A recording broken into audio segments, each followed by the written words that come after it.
مرحبا بكم يا شباب. ان شاء الله معانا النهارده من كورس التدريب في المركز الصيانه الخاص بالشركه، خاص بشركه جال تيست ايجيبت او تي سي، مركز الصيانه. تمام.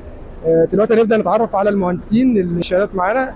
نعيم عثمان من السودان. تشرفنا يا باشمهندس نعيم، نورتنا. مبروك على الشهاده، مبروك على الشغل ان شاء الله والنجاح.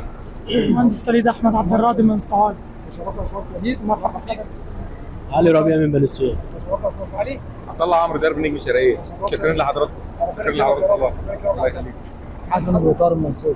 تشرفنا يا باشمهندس حسن. محمد عبد المحسن من درب نجم. عبد الله دياب من سوريا وجاي من السعوديه.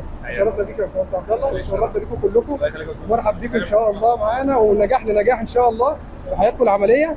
وهي طبعا احنا بنعتبر بالنسبه لنا دي بدايه ان انتوا تقدروا ان شاء الله فهمتوا الاجهزه وفهمتوا تشخيص الاعطال والبرمجه والكلام ده كله، يبقى حاجه ليكم في المستقبل مفيده.